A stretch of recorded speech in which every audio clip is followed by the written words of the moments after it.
Hi everyone, my name is Michelle Strain. I'm the Instructional Facilitator of Counseling for middle schools, and welcome to Working with the Traumatized Student. So let's first talk about what is trauma. Trauma could be anything that changes the brain's development. Some examples that you might think of at first include things obvious like abuse, assault, natural disaster, or death, but the truth is really anything can lead to trauma depending on the person and the circumstance. For example, when I've given this presentation before, people have shared different ways that they experienced trauma growing up that has led them to have specific fears or situations in their life that make things difficult. One lady told me that when she was a little girl, her dad would toss her up into the ceiling fan, and one time he did, the ceiling fan was on and it hit her and it hurt her. So now she cannot be in a room with the ceiling fan on, which is a total normal reaction to trauma. So it could be something like you could be afraid of dogs. Dogs maybe that bit you when you were growing up, or maybe dogs that were vicious in some way that scared you and you don't like dogs anymore.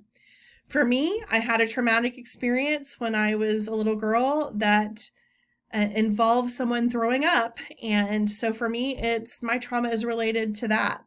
And I honestly have a hard time even taking care of my own children whenever they're sick because of this experience. So really, trauma can be anything in your life that changes the way your brain develops. So let's talk about Ben. Ben was a perfect little baby. He was born 8 pounds, 6 ounces. He had a full head of hair. He had 10 fingers and 10 toes. He was not jaundiced. He just was perfectly healthy when he was born. As he was a baby, he started hitting those developmental milestones that we want you to hit. He crawled on time. He rolled over on time. He sat up on time. Everything was going swimmingly for Ben. He was hitting all of his milestones. But then when Ben was a toddler, people started noticing some strange things about Ben. For example, he would get really engrossed in a toy and he would not be able to break his concentration for any reason whatsoever. He was kind of obsessed, and if you tried to talk to Ben, he wouldn't listen. As he grew up, he went to school. He started school, but the teacher started noticing Ben kind of had a little bit of a tough guy attitude. Ben would not always be the nicest little boy in the class. He would also sometimes do things like fall asleep in circle time, and just some things that were noticeable about Ben that didn't fit the mold of the rest of the kids in pre-K. He started having angry outbursts as he got older. He started doing things like flipping over desks and throwing chairs. Sometimes classrooms would have to be cleared because Ben was in them. He would cry sometimes when he got really angry for no apparent reason. He would be extra angry or extra emotional, just extra dysregulated. Ben was a Mr. Cool guy. He also was the kid in the classroom who would put other kids up to doing things that weren't the best decisions for them either. He was dysregulated a lot, super emotional, and sometimes he would come to school with marks on his face, on his arms, his legs. Sometimes his teachers would say things like, Ben, how did that happen? How did you get that mark on your face? And he would make up a terrible excuse like, oh, the cat scratched me, or I fell when I was climbing a tree, or I fell down the stairs. He would always have an excuse, but his teachers really never believed Ben was fully being honest with them. As he got older, Ben was more of a problem. His attendance suffered, his grades suffered, and his relationships suffered. So let me ask you this. Who knows what an adverse childhood experience is? You may have heard it as called an ACE, and you may have received this in training before, but I want to just go over it with you so you know what we're talking about, where we're coming from. While you were growing up during your first 18 years of life, there are 10 categories. Number 1, did a parent or other adult in the household often or very often swear at you, insult you, put you down, or humiliate you, or act in a way that made you afraid that you might be hurt? If yes, enter 1. As for Ben, this was a very true situation and a very common thing. He lived in a single-parent household with just his mom. His dad, in fact, was in prison, and he never really knew his dad. But his mom was always angry at Ben, always making him have consequences for things that he didn't do. He had several younger siblings that he was required to care for. And even if they messed up, Ben would be the one to get in trouble for it. So Ben's ACE score so far is a 1. Let's look at the second one. Did a parent or other adult in the household often or very often push, grab, slap, or throw something at you so hard that you had marks or were injured? Well, as you suspected, the answer for Ben was yes, this was happening too. Not only was his mom physical with him and physically abusive, but mom had lots of different people inside and outside of her house coming in and out. You see, mom was a drug addict, and she often traded services for drugs with her dealer. And also a variety of very unfavorable people would come in and out of her house. So not only was Ben's mom abusing him, but other people coming in and out of the house were abusing him too. So Ben's ACE score now is 2 out of 2. While you were growing up during your first 18 years of life, did an adult person at least 5 years older than you ever touch or fondle you, or have you touched their body in a sexual way, or attempt to actually have oral, anal, or vaginal intercourse with you? If yes, enter 1. Now, we don't know this about Ben. We can assume at the very least that it's a possibility, but he hasn't told us for sure if this is happening with him. So we're not going to give it a 1. So now he's a 2 out of 3. Did you often or very often feel that no one in your family loved you or thought you were important or special, or your family didn't look out for each other, feel close to each other, or support each other? If yes, enter 1. This is definitely how Ben felt all the time. His mom was gone a lot. She was gone overnight quite a bit.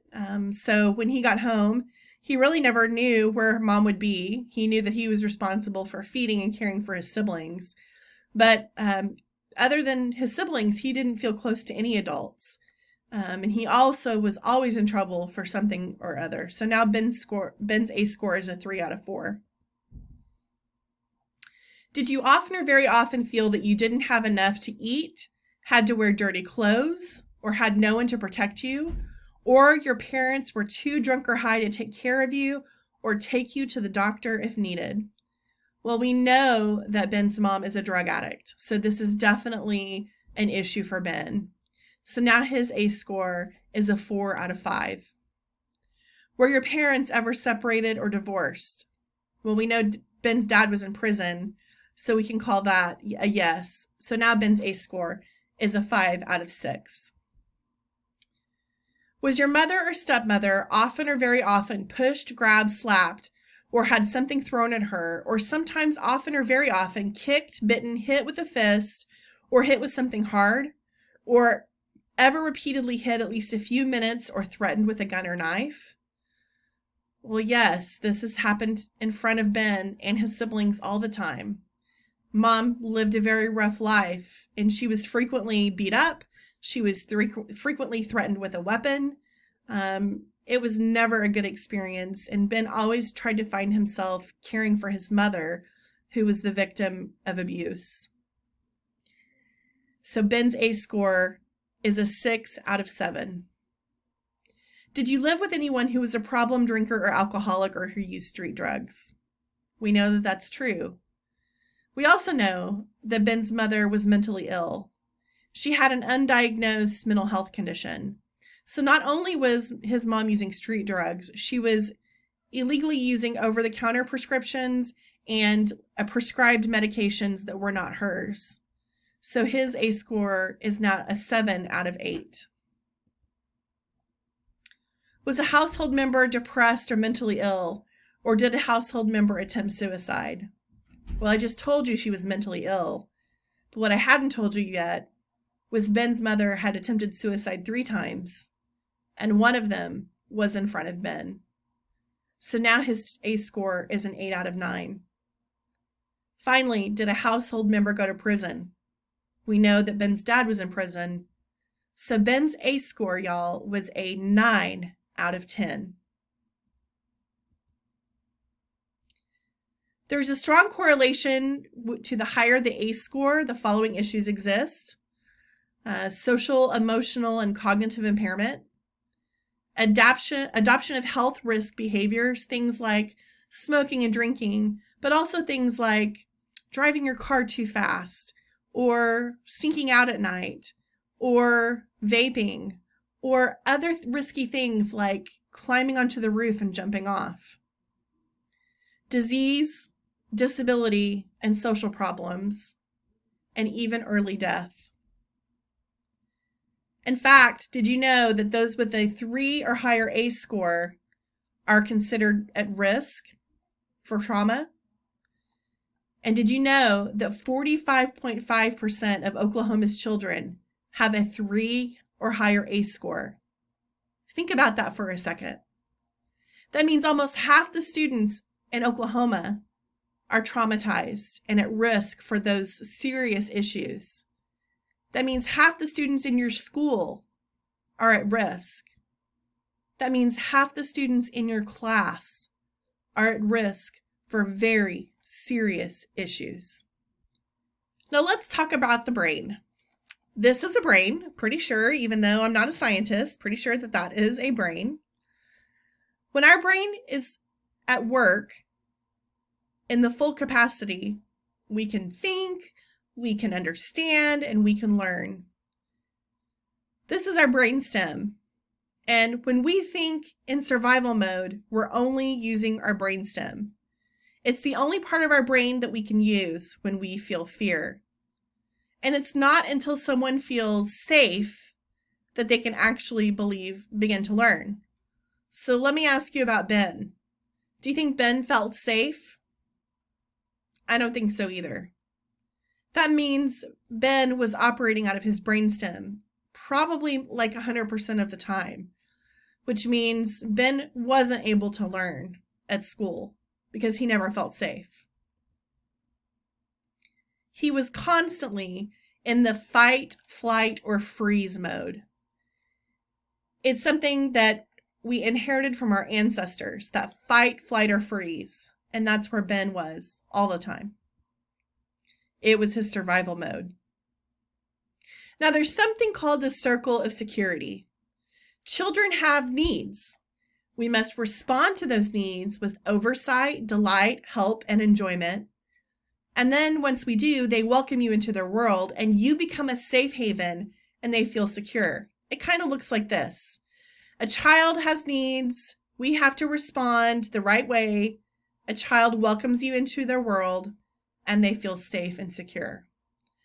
So when I was a middle school counselor, this thing reminds me of a student that we worked with. He was always in trouble, always, 100% of the time. He made bad choices. He didn't come to school often. When he did, he broke every rule that there was. And he was always being chastised by the adults in the building. So one time our principal snuck around one morning before school started to follow him around. He noticed that before school started, this boy had his hat on, and hats were not allowed at our school. And this was a normal thing that would happen. And before that day ever began, he had 10 negative interactions with adults. You know, like things such as, what's wrong with you? Why are you wearing that hat? You know, why are you always breaking the rules? Why do you always have to get in trouble on purpose? You know, you're just a rebel. What is your problem? And guess what? It just perpetuated the situation over and over again. But let me ask you, what would have happened if instead an adult had responded to him like this? He has a need. We know that he does. And my response when I went to see him could have been, "Hey, I am so glad to see you this morning. Thank you so much for choosing to come to school because I know that it was a choice for you. I noticed that you were wearing a hat and it's against the school rules, but I was going to see if you wanted me to hold it for you in my room until after school today so you didn't get in trouble. I'd really like to help you out." How do you think his response would have changed if somebody had approached him that way? The same student, when I first became a counselor in my first year, he kind of approached me in the cafeteria and got in my face over something a little. And my instant response was to get in his face right back. And I felt my assistant principal, who knew this kid very well, kind of grab the back of my shirt and pull me back. And I looked at him and he talked to the boy and we went on with our day. And later the principal said to me after I'd asked, "Why did you do that?" He said, "Michelle, what you did see was his fists were balled up and he was about to hit you. That's not how you respond to a student."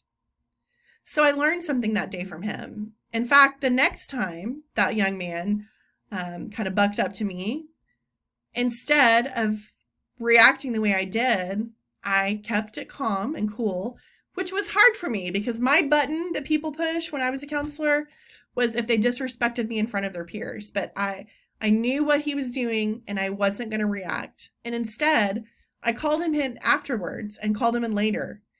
And I had a conversation with him that went like this: "Man, I'm not really sure what just happened in the cafeteria. You were really rude and disrespectful, and I've got to be honest with you, that really hurt my feelings.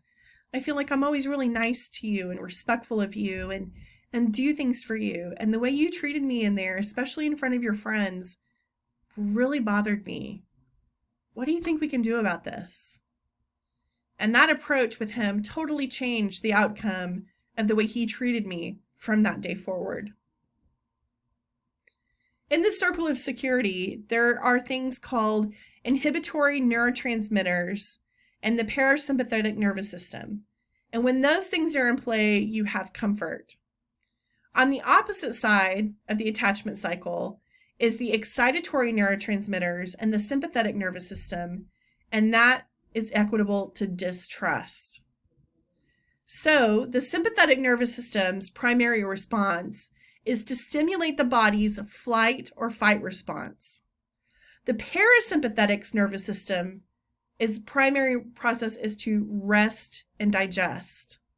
So let me ask you, would you rather an overstimulated nervous system be in play or rest and digest? I know we all want our students to be excited about what we're teaching them, but we also want them to be in control of their emotions and their body. So rest and digest is the obvious choice there. Likewise, the inhibitory neurotransmitters are the chemical messengers that transmit messages to the nerves that inhibit you. On the opposite side of that, the chemical messengers are the excitatory neurotransmitters, and they transmit messages to the nerves to excite you. We want inhibition so they're making really good decisions in the classroom. We don't want them to be overstimulated. So we want people to be over here on this side under comfort, and we want people to have their needs met. When you have a lack of felt safety, it manifests itself as emotional deregulation. It could be tears, it could be anger, it could be nervous anxiety, it could be pacing, it could look a lot of different ways, but ultimately it's deregulation. We program the neurotransmitters of children by helping them regulate. And it all starts with a relationship, like with that student I told you about previously. Did you know that when a baby is born, they have the same neurochemical profile as their mother? It's true. So think about Ben for a second. What was his neurochemical profile? Let's see, his mother was addicted to drugs and alcohol. She was abused frequently. She had an untreated mental illness. She lived in poverty, and she had a lifetime of trauma. So what do you think her neurochemical profile was? She was kind of a mess.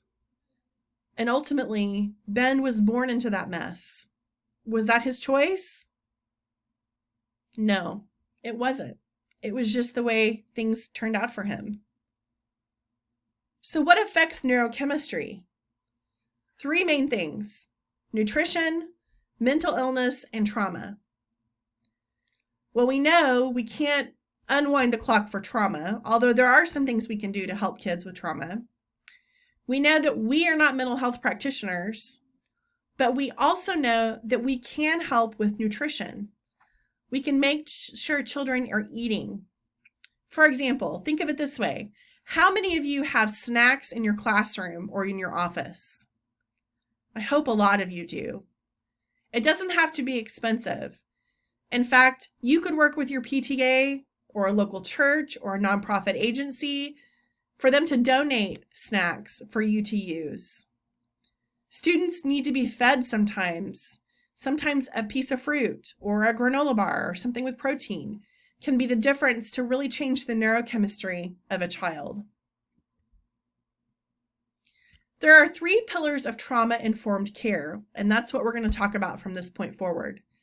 Those are felt safety, connection, and self-regulation.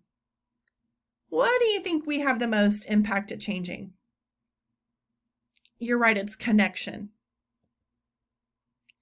Now I'm going to show you this video, and in this video, maybe a little bit hard to watch, but it gives us a really good example of what some of our kids go through on a daily basis. This young are extremely responsive to the emotions and the reactivity and the social interaction that they get from the world around them. This is something that we started studying 30, 40 years ago, when people didn't think that infants could engage in social interaction. In the still face experiment, what the mother did was she sits down and she's playing with her baby, who's about a year of age. I'm like a girl. Oh. And she gives a greeting to the baby gives a greeting back to her. Yeah. This baby starts pointing at different places in the world, and the mother's trying to engage her and play with her. They're working to coordinate their emotions and their intentions, what they want to do in the world. And that's really what the baby is used to. And then we ask the mother to not respond to the baby. The baby very quickly picks up on this, and then she uses all of her abilities to try and get the mother back. She smiles at the mother. She points because she's used to the mother looking where she points. The baby puts both hands up in front of her and says, "What's happening here?" She makes that screechy sound at the mother, like, "Come on, why aren't we doing this?" Even in this 2 minutes, when they don't get the normal reaction, they react with negative emotions. They turn away. They feel the stress of it. They actually may lose control of their posture because of the stress that they're experiencing. Okay. I'm here. And what are you doing? Oh, yes. Oh, what a big girl. It's a little like the good, the bad, and the ugly. The good is that normal stuff that goes on, that we all do with our kids. The bad is when something bad happens, but the infant can overcome it. After all, when you stop the still face, the mother and the baby start to play again. The ugly is when you don't give the child any chance to get back to the good. There's no reparation, and they're stuck in that really ugly situation.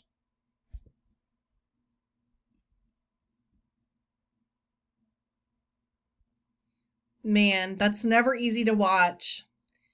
That was a 2-minute period when that mother turned away from the baby and came back and gave her no affect, no emotion, and no interaction.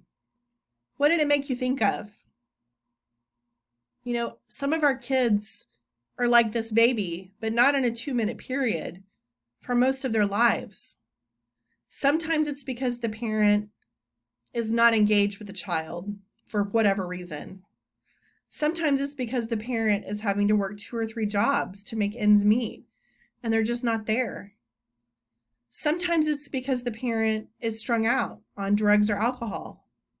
Or sometimes it's because the parent has trauma themselves. You know, whenever I watch this video, I think of something really specific. I think about one of these. How many times have I and you been on our phones and our kids are trying to talk to us or make a connection with us? On even a small scale, you can see how that would be detrimental. The still face experiment really displays how things are going for a kiddo and how it can affect them. Let's talk about trauma and trust. There are 3 ways that we have experienced trauma and build trust with our students.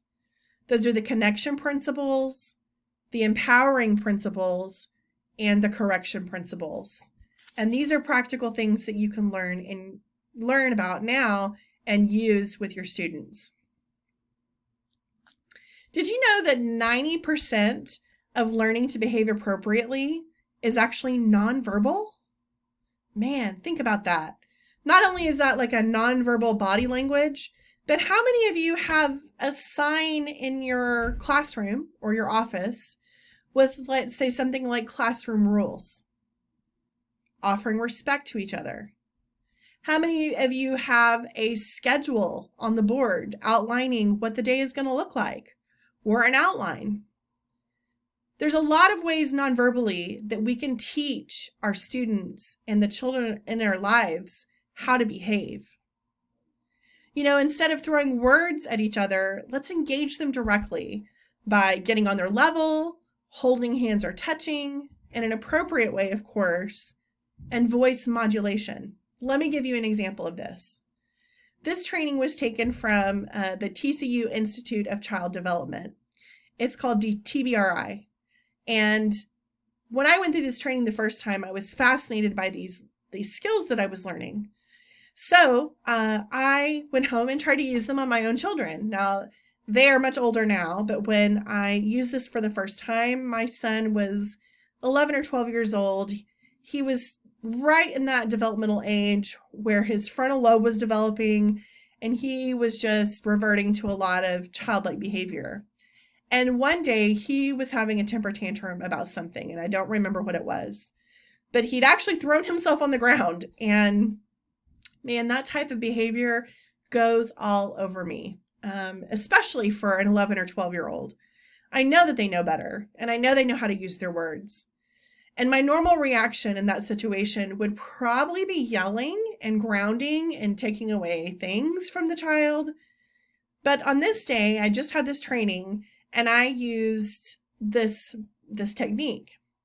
So I got down on my knees beside him, and very gently, not in a forceful way, but very gently, I held his chin so he would look at me, and I got really quiet, and I started talking to him quietly. And he calmed down immediately, and in fact, it kind of freaked him out. He said, "What kind of counselor voodoo are you doing on me, Mom?" But it brought him right out of the temper tantrum.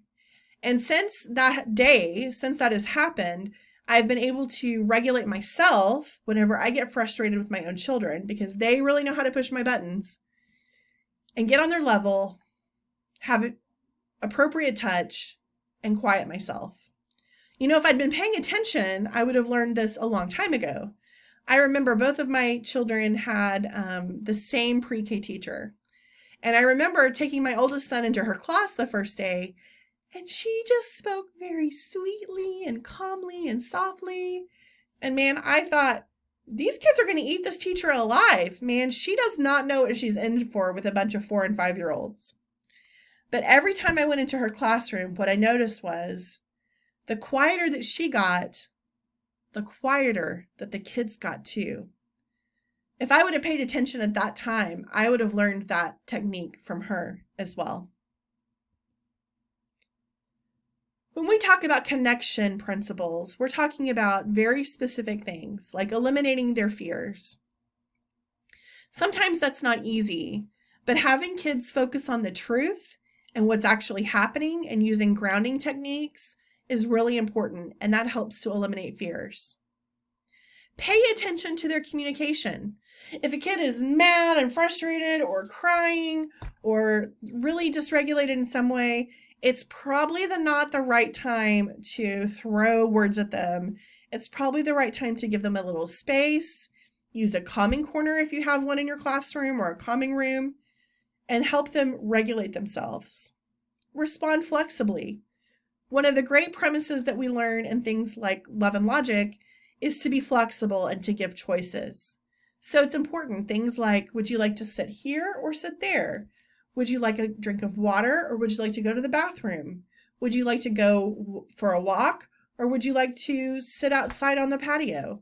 Very simple choices can offer a lot of flexibility. Be empathetic. Empathy is the biggest skill that I think we can learn as human beings. And I really believe that if we were more empathetic, then all the world's problems would be solved. We're going to talk more about that in a minute. We want to strive for emotional balance ourselves. Like I said, when I was talking to my son and he was dysregulated, it would have been really easy for me to get mad and yell at him and be frustrated and take things away from him and be just as frustrated as he was. But I had a teacher tell me one time when I gave this presentation that he had a really hard class in his 4th hour. And ultimately, the people who paid the price for that 4th hour class was his 5th hour. By the time it was 5th hour, those kids would come in and that teacher was so dysregulated because he was so frustrated with the previous hour that those 5th hour kids would pay the price. So he started thinking about that and how he could handle that. And what he started doing on days that were really rough when he needed to regulate himself is those 5th hour kids would come in and he would say, hey guys, I'm having kind of a rough time and I really need your help. If you can give me about 5 minutes of doing something quietly, then I will be okay. So here is some bell work, or here is something for you to work on, or you have 5 minutes to work on your homework, whatever it was. And in those 5 minutes, the kids were usually quiet and helped him regulate himself. Kids love for us to ask them for help, and they love for us to be vulnerable with them and let them know when we're struggling too. It really is empowering for the kids to know that they can help adults, and I encourage that. You want to use your intuition and insight. You are an experienced educator at this point. Even if this is your first year, you have a lot of hours in front of kids. Use your gut. Trust your gut. Think about what you think might be going on, and it probably is right. Don't be afraid to do that. And then help them regulate their body and emotions. We're going to provide you some training in the future on self-regulation through calming corners, through fidgets and toys, through books, through other ways, through hydration and nutrition. And it's going to be really effective for you when we do that. Talking about empathy, there is a great short video on empathy that I want to share with you now. It's by Brene Brown, and she is sort of my spirit animal. She's a psychologist and a social worker and a researcher, and she has great things to say about empathy. I use this video all the time in almost every presentation I give because empathy always matters and it's always important. So take a look and see what you think.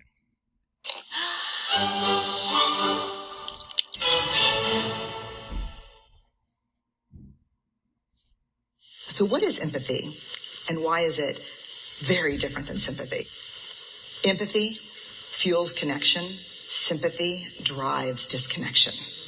Empathy, it's very interesting. Teresa Wiseman is a nursing scholar who studied professions, very diverse professions where empathy is relevant, and came up with 4 qualities of empathy: perspective taking, the ability to take the perspective of another person or recognize their perspective as their truth, staying out of judgment, not easy when you enjoy it as much as most of us do, recognizing emotion in other people and then communicating that. Empathy is feeling with people. And to me, I always think of empathy as this kind of sacred space when someone's kind of in a deep hole and they shout out from the bottom and they say, I'm stuck, it's dark, I'm overwhelmed. And then we look and we say, hey, you climb down. I know what it's like down here, and you're not alone. Sympathy is, ooh, it's bad, no. You want a sandwich? Empathy is a choice, and it's a vulnerable choice, because in order to connect with you, I have to connect with something in myself that knows that feeling. Rarely, if ever, does an empathic response begin with at least. And we do it all the time, because you know what? Someone just shared something with us that's incredibly painful, and we're trying to silver lining it. I don't think that's a verb, but I'm using it as one. We're trying to put the silver lining around it. So I had a miscarriage. Oh, at least you know you can get pregnant. I think my marriage is falling apart. At least you have a marriage. John's getting kicked out of school. At least Sarah is an A student. But one of the things we do sometimes in the face of very difficult conversations is we try to make things better. If I share something with you that's very difficult, I'd rather you say, I don't even know what to say right now. I'm just so glad you told me. Because the truth is, rarely can a response make something better. What makes something better is connection.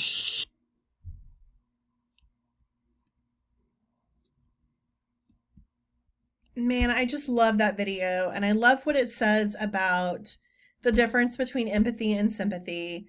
And man, how many times have you or I said, well, at least this isn't happening, or at least this isn't happening, or at least this is going for you. One of my best friend's teenage children got diagnosed with a brain tumor, and he's doing great now. But I remember seeing him in the emergency room the night it was diagnosed and trying to find a silver lining. And the truth is, sometimes there's just not one. Sometimes things just really stink and there's no silver lining, and it's okay. How much better would it be for him or for students who are going through hard things if instead of trying to fix something, which we all want to do as educators, we all want to fix it, but sometimes what would it be like if we could just say, man, that sounds really hard. Or man, I don't really know what to say, but I'm so grateful that you trusted me enough to tell me. Thank you for sharing that with me. It builds trust, it builds connection, it builds relationships. You know, with connecting, you also want to do things like be authoritative, but don't yell or shout. Be directive. Have a structure about you. It's really important to give kids structure and follow through, especially when you're in a school. Make eye contact. If you're not making eye contact, you look just like you're being deceptive, even if you're not. So it's really important that when you can, to make eye contact. Match their behavior. This is a really good tool. When I was an intern, a long time ago, when I was an intern learning how to be a counselor, I had a autistic student who would frequently get dysregulated, and I didn't know what to do to help him. But he really loved computers. So one day, I don't know why I thought of this, but one day I said, hey, let's pretend like we're computers and let's reboot. So I laid in the floor, I had him lay in the floor, and we pretended to restart the computer. And I don't know for what reason it worked with him. He would come in and he would say, I need a reboot, Mrs. Strain. And he would reboot himself and he would be okay after that. It helped him regulate. I've tried that again with some other students and it doesn't work. So you have to know the right thing to do with your student, but to match their behavior is a really good, effective tool. Playful interaction. Some of the phrases that I love is, are you asking or telling me? So if you have a bossy or a leadership student, as I like to say, who is kind of trying to tell you what to do, that playful, "Are you asking or telling?" is a really good comeback. Or to joke around with a student, to smile when you talk to them, be playful. And healthy touch. This one you have to be careful with, especially with COVID, but there are ways that you can give healthy touch. It could be a fist bump. It could be an air high five or a real high five, not in COVID time. It could be a pat on the shoulder if you have that relationship with a student. Some students really like to give hugs, and depending on who you are and what's okay with you, it might be appropriate to give a side hug, but never give a hug or touch a student without asking them first for permission. I always do that, where if a student is dysregulated or we've had a moment or something, and I feel I'm a hugger, for me, it works. I tell them, I always say, "Would it be okay if I gave you a hug?" And sometimes they say yes and are glad, and sometimes they're like, "No, thanks." And either way, you have to be okay with that. One way that I use healthy touch, and if you've ever met me, you might think about this and go, "Oh, she did do that." People don't even realize that if I'm talking to someone and I'm trying to build a connection with them, I will touch them on their elbow, which I know seems awkward, but just at the end of a conversation, I'll just reach up and touch them on their elbow. Like, instead of shaking their hand or patting them on the back or giving them a hug, just an informal, just light touch on their elbow. It's a very safe place to touch someone. Lets them know that I'm trying to connect with them, and it really works out. Empowering principles. Did you know that 90% of the time when a breakdown happens, it happens during a transition? Let's think about how many times in a day you're transitioning in your classroom. You know, for elementary teachers, they're transitioning all the time, maybe every 5 minutes in some situations. Secondary classrooms, you have the big transition, would be like passing period, but you have many transitions in your classroom all the time. Bell work to schoolwork, lecture to homework, to silent work at your desk, small group work. We transition the heck out of kids, and we do it to keep them engaged. But when we have transitions, that's when a breakdown occurs. That's why you see fights usually happening during a passing period or during lunch. It's an unstructured time. It's a common area usually where there's just not as much regulation happening. Also, creating visual markers out of transitions to let them know what's about to happen is good. I love it when I walk into a classroom and I see that a teacher has outlined their day. Maybe you have some routines that you do every day, or maybe it's changed, but whatever it is, it's written down. Sometimes you don't want to do that for every kid for various reasons, but even if you make a sticky note for a kid and you take it and you write down the schedule of the day and you stick it on their desk, that can be a really good visual marker for them. Empowering principles continued. We talked about transitions, touch points. Sometimes a kid needs a touch point. It might be kids who wear their coats all the time, or maybe you're the touch point and they need to come in and talk to you before class starts every day. Artifacts. This is why some kids love to bring a stuffed animal or a fidget or a special pen or pencil, or maybe they wear the same hoodie every day and you're like, "Do you ever wash it?" My kids do that. It drives me nuts, but it's like an artifact that they need.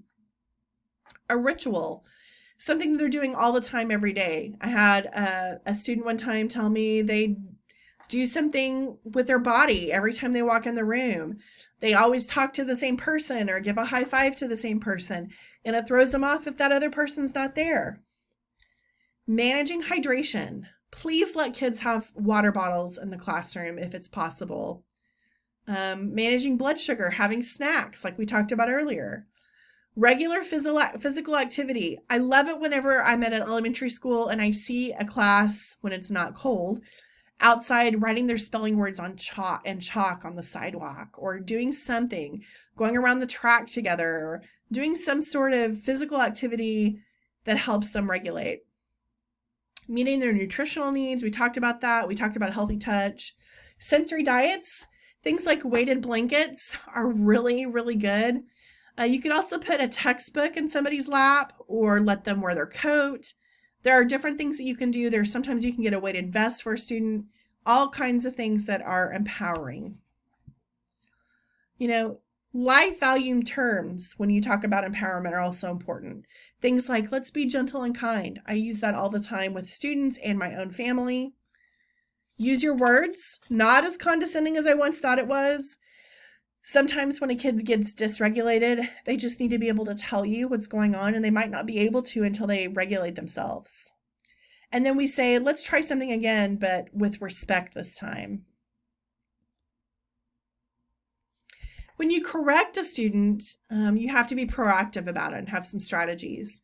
So one is offering choices, which we talked about before too. Like, maybe you're going to tell a student that they are in trouble.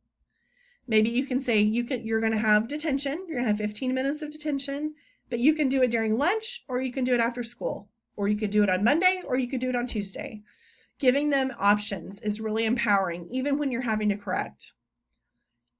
Compromise. Sometimes teachers don't like to compromise because it's their way or the highway. It is so empowering to a student if you can compromise on a situation. Anytime you can, offer a compromise. And behavior redos are such a great technique. When I was a 6th grade counselor or a middle school counselor, I had all the grades at some point. And there is such a big difference between a 6th grader walking through the lunch line and an 8th grader walking through the lunch line. Am I right? For those middle school teachers out there? So when a 6th grader walks through the lunch line, they're sprinting because it's like they're famished, like they're never going to get to eat again if they don't go right then. Adversely, 8th graders kind of have to be cool and saunter through the lunch line, right? They're just playing it cool. But I can't tell you how many times I had a 6th grader get up and run from their tables to the lunch line. And instead of giving them detention or getting them in trouble, what we started having them do was, hey, you kind of messed that up. You didn't do that the right way. Why don't you go back and sit down and try that again, but with walking feet. So it is a really good technique to be able to do that. Behavioral redos whenever you can. Finally, let's talk about the ideal response. An ideal response to a student who's dysregulated or struggling is an acronym. It stands for immediate, as quickly as you can, especially for our younger kids. They don't understand a delayed response. An example of this would be sometimes when I've been in a classroom and teaching, and especially like middle school or high school kids, and they're whispering to each other or being really distracted, and it's really distracting me, I try to find an opportunity to pause, walk up to them privately and very quietly say, hey guys, I really need your help. I'm feeling really distracted because you're talking. Would you do me the favor of really paying attention and not distracting me? I'd really appreciate it. And the reaction I get from that, as opposed to everybody quiet down, quiet down, quiet down, is really good. You really like the private, immediate response as opposed to a classroom response, which would be the D for direct. You want to level it at the person or the issue directly, not in a big corporate way, unless it's everyone. Efficient, you want to make sure it's quick and it's an efficient use of your time. Action-based, I didn't tell the people who were whispering that they were being naughty or being bad. I just said what they were doing was really distracting to me, so I was addressing their behavior, not the child. Because you have to remember, especially when you think about Ben, who we've talked about earlier today, was the way that Ben was brought into this world, was any of that his fault? Was it his fault that his mom was mentally ill or a drug addict? Was it his fault that his dad is in prison and unavailable for him? Was it his fault that he was responsible for taking care of his siblings? The answer to all of that is no. And a lot of times we might get frustrated with our students for their behavior, for acting out, for being disrespectful. But ultimately, we have to ask the question, instead of, what's wrong with you? You have to ask the question, what happened to you? We have to consider that the reason why our kids are behaving a certain way is because of what happened to them, not what's wrong with them. So now let me tell you the truth about Ben. Actually, this is my son, Will, not Ben at all. He is not the character that I described to you, but he is very expressive, as you can see.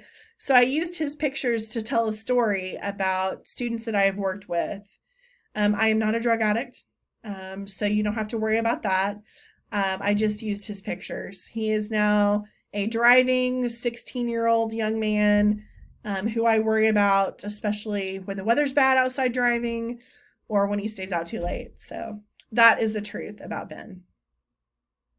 Thank you all so much for coming to this presentation. I'm really glad that you were here. Now, I hate that I missed having this with you in person, but if you do have questions, you can email me at astrain@mid-del.net. You can call me. I'm at the main office building at 405-737-4461. My extension is 1355. Or I'd tell your principal or your counselor, and I'd be glad to come by and visit with you one-on-one. You guys have a great day, and thanks for coming.